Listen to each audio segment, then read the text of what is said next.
Hello there, my name is Mwalimu and welcome to class. Today's lesson is about shooting modes because when you become a pro photographer, you're going to be using a pro camera, and pro cameras are going to come with what we call shooting modes that come in a dial like this one up here that is very circular, and in there you're going to see things like AM, A, S, P, auto, scene, effects, and things like that, U1, U2, and etc. So the purpose of this particular video is I want to, number one, explain why they're called shooting modes, and number two, I want to explain a number of basic shooting modes, things like manual, auto, shutter priority, aperture priority, and programmed auto. So this video is going to be very nice for someone who's just getting into photography and they're still trying to figure out how to use their newly acquired camera and understand the things between some of the dials that whenever they see that dial that has those labels A, M, A, S, and P, what do they mean for them? So without further ado, let's do this. So I'm going to start by first of all explaining the process of image creation. How does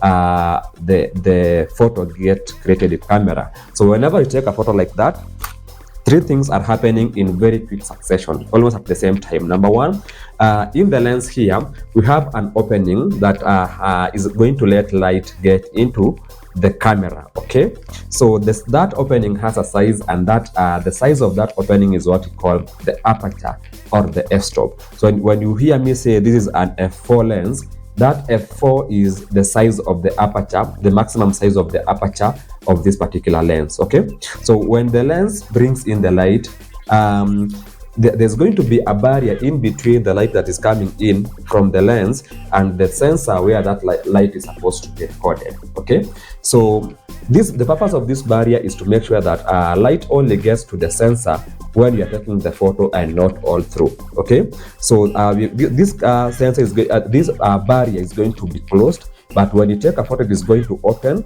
and close once again after the photo has been taken. So the duration for which it is open, or how fast or slow they open to let light from the lens get to the sensor, is what we call the shutter speed. Okay, so then after the light from the lens, courtesy of the aperture, has gotten past the shutter curtains, courtesy of the shutter speed, it gets to the sensor where it is supposed to be recorded. Okay, so in the sensor has to perceive or this light for it to record the light. So the sensor has to be sensitive to this light that is coming in. That sensitivity has a value. It can be a small sensitivity where when you have a lot of light, or a higher sensitivity when you have less light. So the value of this sensitivity is what we call the ISO. So when you combine the ISO, which is the sensitivity of the sensor to light, and the shutter speed, which is the duration for which the shutter curtains are open to let light get to the sensor, and the aperture, which is the size of the lens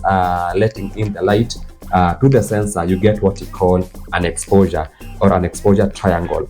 So when you talk about shooting modes determine which of these three aspects of the image are you going to be putting in yourself, and which of these aspects is the camera going to be putting in for you. Because for every photo that is taken, every photo is going to have an ISO, is going to have an aperture, is going to have a shutter speed.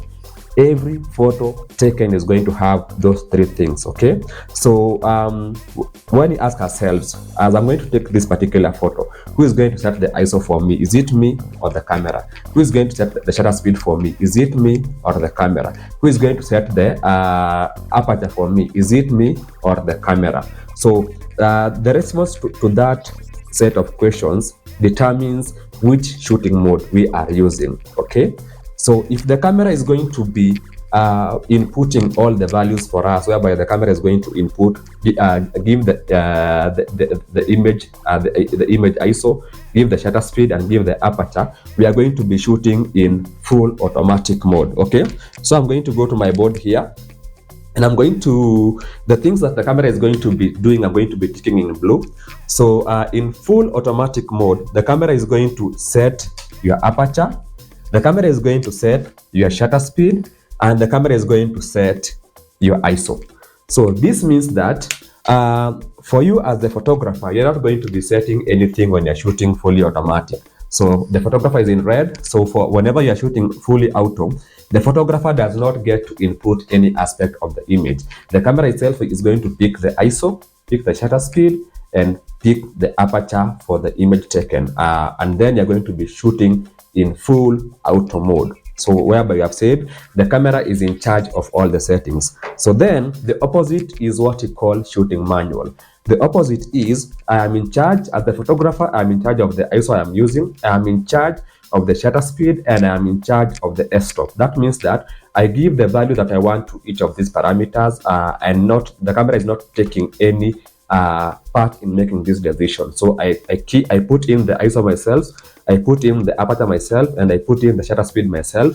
So that means that as a photographer, I'm going to be putting in the aperture, I'm going to be putting in the shutter speed, I'm going to be putting in the ISO, and the camera is not going to be inputting anything. So on the blue, we have access. So when you talk about shooting manual, because this is what makes you a photographer, it means that whenever you're taking any photo, you're going to be putting in the ISO you want, the shutter speed you want, and the f-stop you want for every photo. For every photo, you're going to be putting those parameters yourselves, okay? So let me just refer to it one more time. When you're shooting fully automatic, the camera is going to set the ISO for you, the aperture for you, and the shutter speed for you, okay?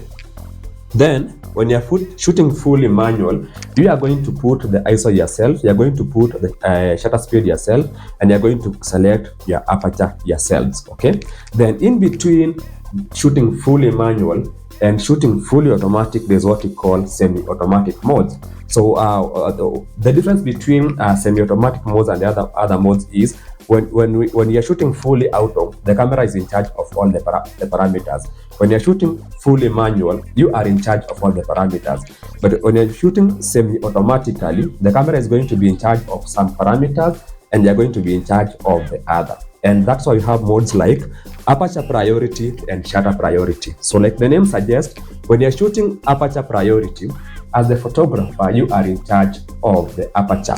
So that means that you are only in charge of the size of the opening, letting in light to the lens. Okay, you can change it from f9 to f1.8. So then the camera is going to give you the shutter speed and give you the ISO. Okay.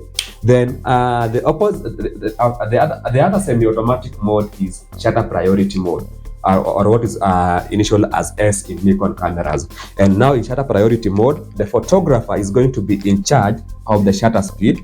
Then the camera is going to be in charge of the aperture and the ISO. Okay, this is in shutter priority mode, or also known as S in Nikon cameras.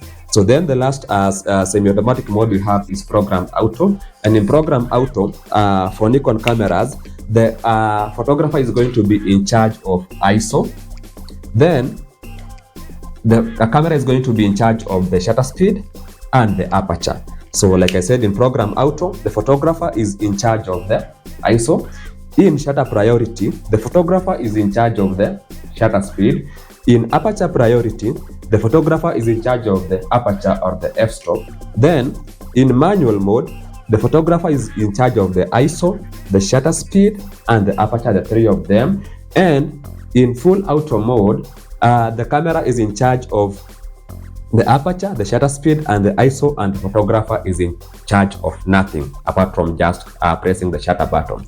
So among these modes, what you need to know and master as a photographer is the manual mode, because if you're going to be shooting automatic, as the client, I can also buy the camera and shoot myself automatically. So what is going to make you improve your skill as a photographer and get you business and make you grow you a brand and make you a photographer worth their mention and their money is mastering and improving manual shooting, whereby you know how to put in the right amount of shutter speed, the right amount of ISO, and the right amount of aperture for every image that is going to give you, number one, very sharp images, number two, images with the right amount of depth of field, and number three, images with the least digital noise possible. So that means that you have a good enough shutter speed, a good enough ISO, and a good enough f-stop. So I'm going to teach you how you can make this possible very easily in future videos, but the purpose of this particular video is just to explain shooting modes as I've done. I've explained what auto is,